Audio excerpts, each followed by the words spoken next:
नमस्कार मित्रों, आज हम लेकर आ गए हैं बोर्ड परीक्षा पेपर 2025 के लिए दोस्तों गणित विषय का मॉडल पेपर कक्षा 5 के विद्यार्थियों के लिए।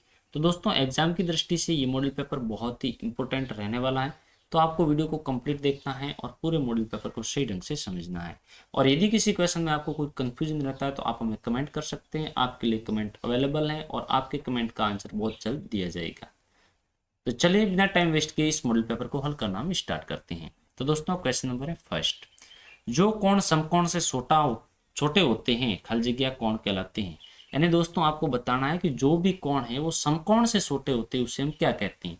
तो जो समकोण से छोटे कोण होते हैं उससे हम न्यून कोण के नाम से जानते हैं। ऑप्शन नंबर स है जो हमारा राइट हो जाएगा। और समकोण किससे कहते हैं? 90 डिग्री का जो कोण होता है उसे हम समकोण कहते हैं। 180 डिग्री के कोण को हम सरल कोण कहते हैं।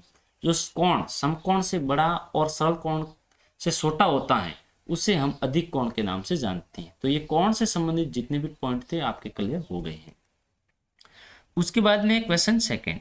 सांदे की सहायता से निम्नांकित कोणों के मापन करके माप व प्रकार लिखो। आपको सांदे की सहायता से इस कोणों को मापना है। तो ये प्रक्रिया आपको खुद को ही करनी होगी। आपको संदे को यहाँ पर रखना है, उसका मिडिल पॉइंट है वो यहाँ रखना होगा। अब ये रेखा इधर है तो यहाँ से आपको गिनते हुए स्टार्ट करना है। तो यहाँ पर आपके समकोण होता है, यहाँ पर 90 डिग्री का होता है, ये 90 डिग्री से बड़ा है मतलब अधिक कोण होगा। ठीक है, तो इसका नाम आपके हो जाएगा अधिक कोण। क्या हो जाएगा? अधिक कोण, क्योंकि ये 90 से बड़ा है और 180 से छोटा है इसलिए इसका नाम रहेगा अधिक कोण। और इसका माप है वो लगभग 160-70 के आसपास रहेगा। ठीक है, 160 या 150 डिग्री के आसपास होगा। आप कोण सांदे की सहायता से माप लेना।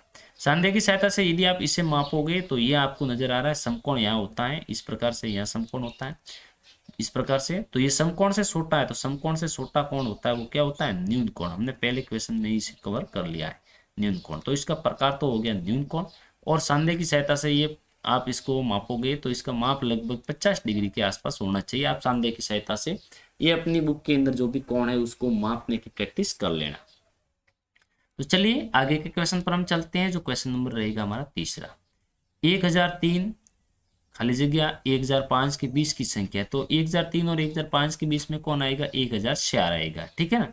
आप या मैं नहीं आऊंगा या 20 में, यहाँ पर 20 में आएगा 1004। तो option number the is the right answer. Next question है चौथा। निम्न प्रश्नों के उत्तर दीजिए। आपको इन क्वेश्चनों के आंसर देने हैं। तो पहला क्वेश्चन रहेगा संख्या 69,328 में 6 व 2 का स्थानीय मान बताइए। तो संख्या हमारी ये है 69328। इसमें आपको किसका स्थानीय मान? 6 का स्थानीय मान। और किसका सही है? 2 का। तो दोस्तों 6 का स्थानीय मान क्या हो जाएगा? देखो यहाँ पर हम लिख देते हैं 6 का स्थानीय मान।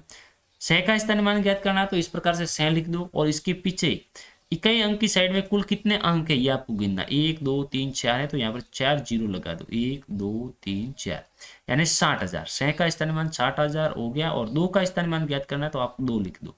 ठीक है, इससे इकाई अंक की साइड में इधर की साइड में कितने अंक है आपको गिनने हैं। तो एक ही अंक है तो 1 जीरो लगाएंगे यानी हो गया 20। ठीक है, इस प्रकार से आपको लिख देना है। उसके बाद में है क्वेश्चन नंबर 5। नीचे दिए गए चित्रों में छायांकित भाग का भिन्न रूप लिखिए। इसका आपको भिन्न के रूप में लिखना है।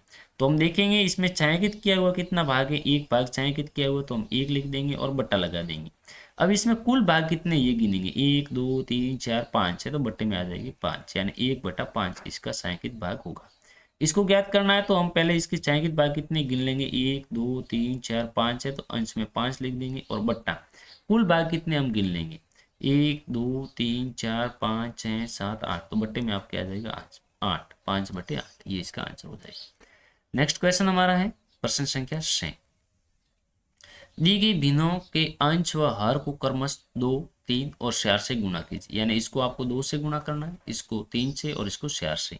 तो पहले हम पहले को हल करते हैं। पहला है 1/4। तो अंश और हर दोनों को इसने बोला है कि अंश व हर दोनों को क्रमश 2 से 3 से या 4 से गुणा कीजिए। तो इसको हम अंश को 2 से गुणा करें तो हर को भी 2 से गुणा करते हैं। आंसर लिखेंगे 1 को 2 से गुणा करने पर 2 आ जाएगा, 4 को 2 से गुणा करने पर 8 आ जाएगा। सेकंड को हम लिखते हैं। सेकंड क्या है? 2/3 है, 2/3। इसको 3 से गुणा करेंगे क्योंकि क्रमश यानी क्रमबद्ध। ठीक है ना, तो हर को भी 3 से गुणा करेंगे। 2 को 3 से गुणा करेंगे कितना हो जाएगा? 6 हो जाएगा। 3 को 3 से गुणा करोगे कितना हो जाएगा? 9 हो जाएगा। और 3/4 को आपको गुणा करना है अंश और हर को 4 से। तो आंसर आप कमेंट कर देना। नेक्स्ट क्वेश्चन रहेगा 7वां, 6 का परम मित्र अंक कौन सा है। दोस्तों परम मित्र अंक किसे कहते हैं पहले तो ये जान लेते हैं। तो जब दो अंकों का योग 10 हो जाता है तो वो एक दूसरे के परम मित्र अंक कहलाते हैं। मान लो कि जैसे 6 में आप कितने जोड़ते हो कि 10 हो जाते हैं, तो 6 में जोड़ते हैं 4 तो होते हैं 10, ठीक है ना। तो 6 का परम मित्र अंक 4 है और 4 का परम मित्र अंक 6 है, ये आपको समझ लेना। तो आपको बताना 6 का परम मित्र अंक क्या हो जाएगा, 4 हो जाएगा। ऑप्शन नंबर कौन सा राइट हो जाएगा, दो ऑप्शन राइट है। अब आपको मुझे कमेंट करके एक आंसर बताना है कि 8 का परम मित्र अंक क्या है। 8 का परम मित्र अंक क्या है आपको मुझे कमेंट करके बताना है, ताकि मुझे पता लगे कि आपने वीडियो कहाँ तक देखा है, कहाँ तक समझा और कितना आपको समझ में आया भी है। आगे का सवाल रहेगा 9वां, हल कीजिए। 286 इंटू 125 मल्टीप्लाई करना है, हल कर देते हैं हम। यहाँ पर 2 8 से गुणा करेंगे हम 1 2 5 से। देखो पहले 5 को इन सभी से गुणा करेंगे तो 5 को 6 से गुणा, यानी 5 का टेबल बोलेंगे तो 5 का टेबल 6 बार बोलने पर 5 छके 30, 30 का 0 हो जाएगा, हासिल का यहाँ आ जाएगा 3। मैं यहाँ लिख देता हूँ, बाद में मिटा देंगे। उसके बाद में 5 का पारा 8 बार बोलना तो 8 पंजे 40, 40 और 3 होते हैं 43, 43 के हमारे यहाँ आ जाएंगे 3 और हासिल के जाएंगे 4। कितने जाएंगे 4, ठीक है। फिर 5 का पारा 2 बार बोलेंगे तो 5 दूनी 10, 10 और 4 हो जाएंगे 14, यहाँ पर हम लिख देंगे 14। अब नीचे आएंगे यहाँ पर इकाई अंक के स्थान पर तो इंटू लगा देंगे। आगे का काम करेंगे, अब 2 से मल्टीप्लाई करेंगे इन सभी को तो 2 का पारा 6 बार बोलेंगे तो 6 दूनी 12, 12 के 2 और हासिल का जाता है 1। उसके बाद में 8 दूनी 16, 16 और 1 17, 17 का 7 और हासिल का जाएगा हमारा 1। 2 को 2 से 4, 4 और 1 हासिल का 5 हो जाएगा। अब नीचे आएंगे, अब की बार 2 मल्टीप्लाई के सिंबल लगाएंगे। अब 1 को इन सभी से गुणा करेंगे तो आपको ध्यान रखना 1 को किसी भी अंक से या किसी भी संख्या से गुणा करने पर वही अंक आता है। तो 1 को 6 से गुणा करेंगे 6 आ जाएगा, 1 को 8 से गुणा करेंगे 8 आ जाएगा, 1 को 2 से गुणा करेंगे 2 आ जाएगा। अब क्या करना है, इनको जोड़ लेना है। चलिए जोड़ते हैं, 0 0 0 यानी 0 गुणा गुणा यानी 0 हो जाएगा, 3 2 गुणा 5 हो जाएगा और 4 7 6, तो ये 6 से 8 10, 10 और 7 17 होते हैं, 17 का 7 हासिल का 1 जा रहा है, ठीक है। और उसके बाद में इनको जोड़ते हैं तो 8 5 13, 13 का 14 और 1 हासिल का 15, 15 का 5 हासिल का गया 1, 2 और 1 3। तो ये हमारा आंसर आ जाएगा 35,750, ठीक है। आपको इस प्रकार से ही वह एग्जाम में भी करना है। अब उसके बाद में है हमारा दूसरा जिसमें आपको भाग करना है। तो भाग करने के लिए इस प्रकार से हम सिंबल बनाएंगे, ये वाली संख्या इसको इसके अंदर लिख देंगे, भाग किसका देना है उसका भाग दे देंगे। 15 का भाग देना है तो 15 का पारा बोलेंगे, कितनी बार बोल रहे हैं कि या तो 25 आ जाए या 25 से कम। तो 15 का पारा आप एक बार बोलते हैं ना तब 15 आते हैं, 2 बार बोलने पर 30 हो जाते हैं जो 25 से ज़्यादा है। तो ज़्यादा हमें होना नहीं किसी भी हालत में। अब 25 में से 15 जाएंगे तो 5 में से 5 गया 0, 2 में से 1 गया 1, यानी 10 पीछे बचते। अब इसको हम यहाँ पर उतार देंगे तो ये हो गया 105। अब 15 का पारा आप कितनी बार बोलते हैं कि 105 हो जाते हैं। तो हम 15 का टेबल बोल के पता करते हैं, 15 कम 15, 15 दूनी 30, 15 के 45, 15 सौ के 60, 15 पंजे 75, 15 सत्ते 90 और 15 सत्ते 105। तो यहाँ पर आ जाएगा हमारा 7, 15 सत्ते 105 माइनस करेंगे, क्या बचेगा कुछ नहीं। तो हमारा क्या आ गया, भागफल 17 आ गया, ठीक है। नेक्स्ट क्वेश्चन पर हम चलते हैं जो क्वेश्चन नंबर है 10। वह सबसे बड़ी संख्या ज्ञात करो जिसका 45 व 75 दोनों में पूरा पूरा भाग जाता है। बड़ी से बड़ी संख्या ज्ञात करनी है, ठीक है। सबसे बड़ी संख्या इसने बोला। तो क्या करेंगे, हम इन संख्याओं के ज्ञात करेंगे गुणनखंड, ठीक है। क्योंकि 45 और 75 में भाग जाना चाहिए तो इनके गुणनखंड ज्ञात करेंगे। तो 45 के गुणनखंड हम यहाँ लिख देते हैं। 45 के गुणनखंड क्या होता है, 1 होता है, 1 का भाग 45 में जाता है और 3 का भी भाग जाता है 45 में, 5 का भी भाग जाता है 45 में और किसका जाता है उसके बाद में हमारा भाग जाता है 15 का और उसके बाद में हमारा भाग जाएगा 45 का, ठीक है। इस प्रकार से ये इसके गुणनखंड हो गए। उसके बाद में 75 के गुणनखंड करते हैं। तो 75 के गुणनखंड 1 का भाग जाएगा 75 में और 3 का भी भाग जाता है, हाँ 3 का भी भाग जाता है और उसके बाद में भाग जाता है हमारे 5 का भी भाग जाएगा। 5 के बाद में इसमें भाग किसका जाता है, 15 का भी जाता है। उसके बाद में 25 का भी जाता है और 25 के बाद में 75 का भी भाग इसमें जाता है। तो ये इसके गुणनखंड हो गए, ठीक है। आपको थोड़ा समझ के गुणनखंड करने हैं, इसके ज्ञात करने हैं। तो मैंने ये गुणनखंड ज्ञात कर दिए। अब इसमें समान गुणज को लेते हैं तो यहाँ पर हम लिख देते हैं समान गुणनखंड है ये, समान गुणनखंड। समान गुणनखंड है इसका 1 3 5 15। ठीक है, ये इसके समान गुणनखंड। इसने सबसे बड़ी संख्या ज्ञात करने के लिए कहा है, तो हम लिखेंगे सबसे बड़ा गुणनखंड। ठीक है, मैंने शॉर्टकट में लिखा, आपको समझ लेना। तो सबसे बड़ा गुणनखंड है 15। ठीक है, तो सबसे बड़ा गुणनखंड क्या है 15, तो सबसे बड़ी संख्या ये 15 हो जाएगी। तो 45 और 75 में पूरा पूरा भाग जाएगा। उसके बाद का क्वेश्चन है 11वां। एक बार इसके 10वें का आंसर मैं आपको दिखा देता हूँ, आंसर किस टाइप से इसका लिखना है। कुछ मिस्टेक हुई तो हम देख लेते हैं एक बार। क्वेश्चन हमारा कौन सा था भैया? ये क्वेश्चन था हमारा 9वां हो गया, 10वां। तो ये इसके गुणनखंड थे 45 के 1, 3, 5, 9 और 15। और उसके बाद में इसके बाद में हमारे गुणनखंड थे, हम देखते हैं यहाँ पर।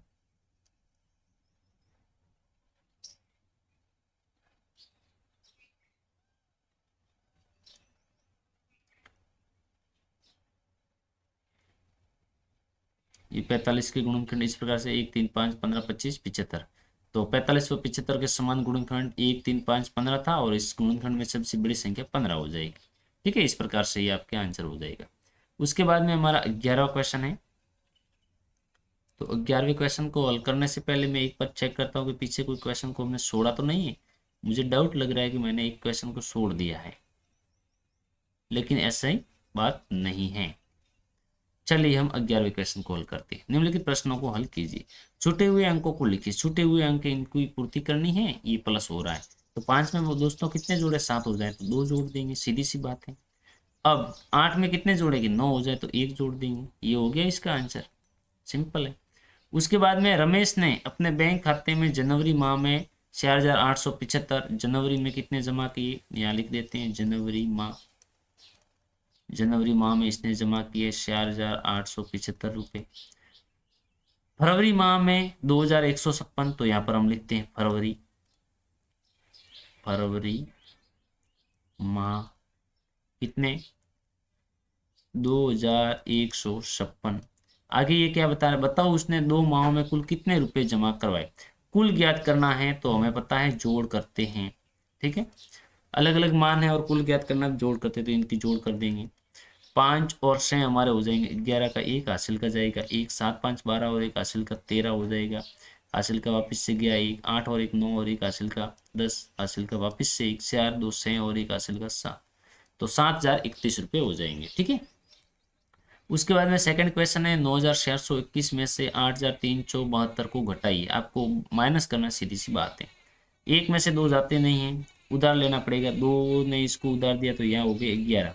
11 में से आपके गए 2, तो पीछे कितने रह गए? आपके 9 रह गए। अब देखो 2 ने एक इसको उधार दे दिया, तो इसके पास कितना रह गया? बेसारे के पास, इसके पास रह गया है 1। कितना रह गया? 1 रह गया।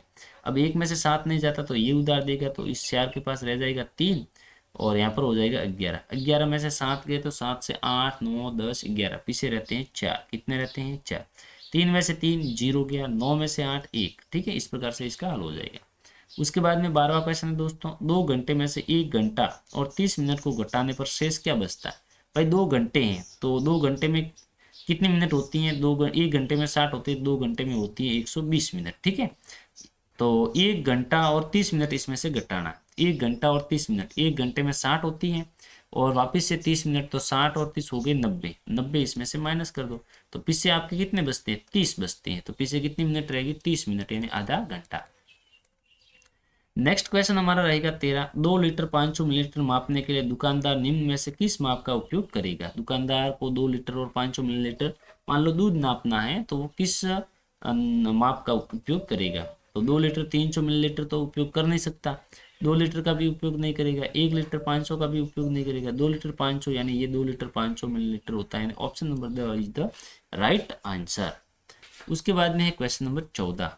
निम्नलिखित प्रश्नों कि समय की इकाई को बदलो। इस समय की जो इकाई है इसको बदलना है। 20 मिनट में सेकंड ज्ञात करनी है। तो दोस्तों आपको पता है कि 1 मिनट में कितनी सेकंड होती है? 1 मिनट में होती है 60 सेकंड। आपको ज्ञात कितने का करना है? 20 मिनट का ज्ञात करना है। तो 20 को आप मल्टीप्लाई कर दो डायरेक्ट 60 से। आंसर कितना आता है? 6 दूनी 12, 0 0 यानी 00, 1200 सेकंड। कितनी सेकंड है? 1200 सेकंड हो जाएगी। नेक्स्ट है हमारे सै सही 1/2 मिनट को सेकंड में बदलना है, तो पहले तो इनके टुकड़े हम कर देते। टुकड़े कैसे कर देंगे, पहले मैं इनको एक बार मिटा देता हूँ, रब कर देते हैं एक बार इसको, ताकि मैं यहाँ पर आपको समझा सकूं दोबारा। हाँ, सै प्लस 1/2 ऐसे इनके टुकड़े कर देंगे, ठीक है। अब क्या करना है, 6 मिनट में आपके कितनी सै सही 1/2 मिनट में सेकंड ज्ञात करनी है, तो 6 मिनट में कितनी सेकंड हो जाएगी, 1 मिनट के अंदर सेकंड होती है 60, तो सै में कितनी हो जाएगी, सै को सै से मल्टीप्लाई करने पर 37, 37 और एक 0 यानी 360 हो जाएगा, ठीक है। प्लस 1/2, इसको भी हम किससे गुणा करेंगे, इसको भी तो हम 60 से गुणा करेंगे। क्यों करेंगे 60 से गुणा, क्योंकि 1 मिनट में 60 सेकंड होती है, तो 1/2 में कितनी हो जाएगी, तो 1/2 में आपकी हो जाएगी 30, कितनी हो जाएगी 30, तो यहाँ पर हम लगा देंगे 30 और जोड़ देंगे, तो ये हो जाएगा 390, कितनी सेकेंड, 390 सेकेंड, ठीक है। उसके बाद का क्वेश्चन रहेगा 15वां, सत्य और असत्य कथन छांटना है। पहला क्वेश्चन रहेगा हमारा, 1 ग्राम 1 किलोग्राम का 100वां भाग होता है। अब एक जो ग्राम होता है वो 1 किलोग्राम का 100वां भाग होता है, तो ये बात तो इसकी गलत है, क्योंकि 1 ग्राम 1 किलो का 100वां नहीं 1000वां भाग होता है। क्यों भाई, क्योंकि 1 किलो में 1000 ग्राम होते हैं, तो ये बात इसकी असत्य हो गई। सेकंड क्वेश्चन रहेगा, किलोग्राम इकाई को ग्राम इकाई में बदलने के लिए 1000 का गुणा करना पड़ता है। किलोग्राम जो इकाई है उसको ग्राम इकाई में बदलना है तो 1000 से गुणा करना पड़ेगा, बिल्कुल राइट बात है इसकी, तो सत्य के ऊपर हम क्लिक कर देंगे। नेक्स्ट क्वेश्चन रहेगा हमारा तीसरा, मीटर को सेंटीमीटर में बदलने के लिए 100 का गुणा किया जाता है। जो मीटर है उसको सेंटीमीटर में बदलना है तो 100 से गुणा करते हैं, बिल्कुल राइट बात है, क्योंकि 1 मीटर में कितने सेंटीमीटर होते हैं, 100 होते हैं। तो बड़ी इकाई को छोटी छोटी इकाइयों में बांटना होता है तो हमेशा गुणा करना पड़ता है, और छोटी इकाई को बड़े पैमाने में लेके जाना होता है तो भाग करना पड़ता है। तो यहाँ पर मीटर को सेंटीमीटर छोटी इकाई में लाना है, मतलब गुणा करना पड़ेगा। किससे गुणा करेंगे कि 1 मीटर में कितने सेंटीमीटर होते हैं, 100 होते हैं, तो हमारे ये भी बात इसकी सत्य है। नेक्स्ट है, मापने में केवल मीटर का ही प्रयोग किया जाता है। ये बात इसकी असत्य है, क्योंकि मापने के लिए मीटर का नहीं सेंटीमीटर का भी प्रयोग किया जाता है, किलोमीटर का भी प्रयोग किया जाता है, और मिलीमीटर का भी प्रयोग किया जा सकता है। इससे बड़े भी पैमाने होते हैं।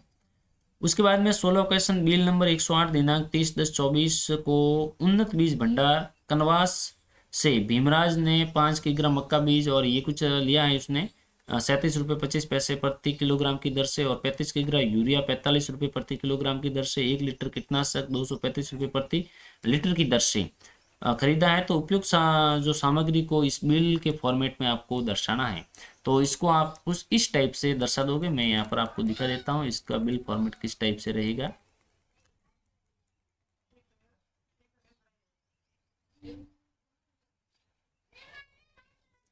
तो यहाँ पर ये इस प्रकार से लिख देंगे, यहाँ पर उस दुकान का नाम या बिल संख्या और नाम उस व्यक्ति का, और ये दिनांक, और यहाँ पर ये सामग्री मक्का बीज वगैरह लिख दिया, और ये इसकी मात्रा, यहाँ पर इसकी दर आ जाएगी, यहाँ पर इसका मूल्य।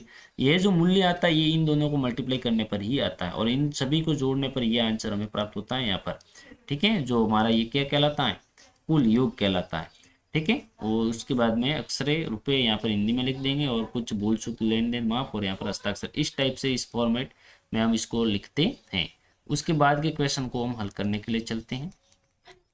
जो 20वां क्वेश्चन है, 17वां क्वेश्चन है, 200 लीटर तेल के एक ड्रम में से 5 लीटर, अब 200 लीटर का ड्रम है, ये 200 लीटर का ड्रम है, इसके अंदर 200 लीटर तेल भरा हुआ। अब इसके अंदर से छोटे छोटे डिब्बों में भर दिया जाता है। अब 5 लीटर के डिब्बे हैं ना, वो कितने भरे जाते हैं, 10 भरे जाते हैं, और 3 लीटर के डिब्बे कितने भरे जाते हैं, 3 लीटर के डिब्बे हैं ना वो 20 भरे जाते हैं, ठीक है। उसके बाद में 2 लीटर के जो डिब्बे होते हैं ना वो कितने भरे जाते हैं, 15 भरे जाते हैं। अब पीछे कितना तेल बचा है उसके 1-1 लीटर के पैक करने हैं, तो हम वो भी ज्ञात कर लेंगे। तो इसको मल्टीप्लाई करने पर ये 50 लीटर तो निकल गया बाहर, और ये 3 दूनी 60, ये 60 लीटर भी आ गया बाहर। नेक्स्ट 15 दूनी 30, ये 30 लीटर और आ गया बाहर। अब इन सभी को जोड़ो, आपने कुल कितना तेल बाहर निकाल दिया है, तो 60, 30, 90 और 50, 90, 100, 50, ये हो गया 140, 140 लीटर तो तेल आपने बाहर निकाल दिया है। अब अंदर कितना बचा है, 60 लीटर बचा है। तो 60 लीटर में आपको 1-1 लीटर के पैकेट बनाने हैं, तो 1-1 लीटर के कितने पैकेट बन जाएंगे, 60 पैकेट बन जाएंगे, ठीक है ना। नेक्स्ट क्वेश्चन है हमारा, सविता बाजार से 2 किलोग्राम गोभी, 4 किलोग्राम ककड़ी, 3 किलोग्राम 700 ग्राम रतालू व 2 किलोग्राम 900 ग्राम अन्य सब्जी खरीद कर लाती है। बताओ उसके थैले में कुल कितना वजन है। तो हमें पता है इसकी जोड़ होगी, और इसकी जोड़ कुछ इस प्रकार से हो जाएगी। पहले तो ये ड्रम वाला क्वेश्चन है, यदि आपको समझ में नहीं आया तो इस प्रकार से ये पूरा फॉर्मेट है, इस प्रकार से आप देख लो। और उसके बाद में ये गोभी वगैरह उसने जो लाया है सामान, तो गोभी का भार, ककड़ी का भार, रतालुओं का भार और अन्य सब्जियों का भार, इस प्रकार से इन सभी की हम टोटल कर देंगे और टोटल हमारे को इस प्रकार से आ जाएगी 12 किलो और 600 ग्राम। नेक्स्ट क्वेश्चन पर हम चलते हैं, जो क्वेश्चन नंबर है हमारा 19वां। 18वें का सेकंड भी है। स्यार से 1/5 सेंटीमीटर को मिलीमीटर में बदलिए। अब इसको पहले टुकड़े कर देंगे, स्यार प्लस 1/5 ऐसे टुकड़े कर देंगे, इसको गुणा कर देंगे दोनों को। किससे गुणा करेंगे? 1 सेंटीमीटर में कितने मिलीमीटर होते हैं? 10। 1 semi is equal to 10 millimetre. तो दोनों को गुणा किससे करेंगे? 10 से गुणा करेंगे। तो 4 दूनी 40 ये हो गया, प्लस यहाँ पर 5 से ये कैंसिल हो रहा है, कितनी बार? 2 बार। 2 को 1 से गुणा करने पर 2, दोनों को जोड़ दिया, कितना हो गया? 42 मिलीमीटर हो जाएगा। कितना हो जाएगा? 42 मिलीमीटर। नेक्स्ट क्वेश्चन है हमारा 19वां। चित्र में दर्शाए अनुसार एक आयत है, आयत का परिमाप व क्षेत्रफल आपको ज्ञात करना है।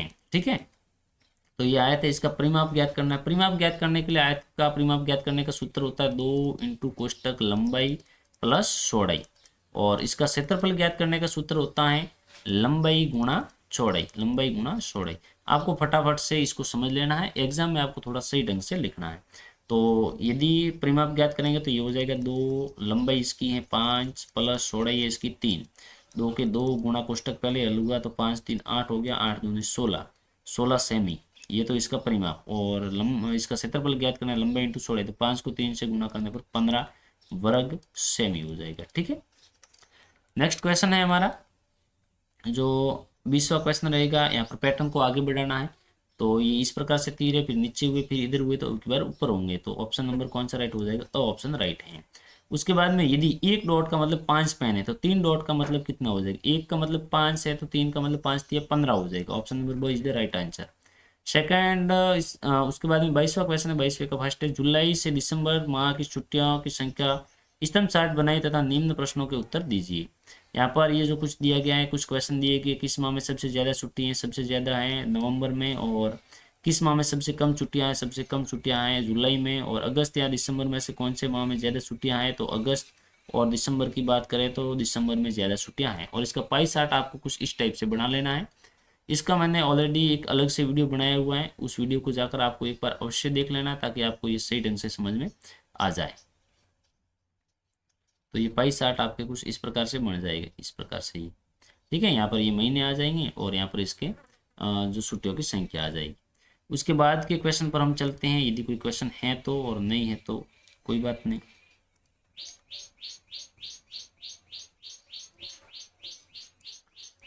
उसके बाद का क्वेश्चन है हमारा, हाँ सेकंड क्वेश्चन है इसका। एक बार मैं चेक कर लेता हूँ, एक बार आउट हो गया था, तो आंसर है इसमें या नहीं है? आंसर है।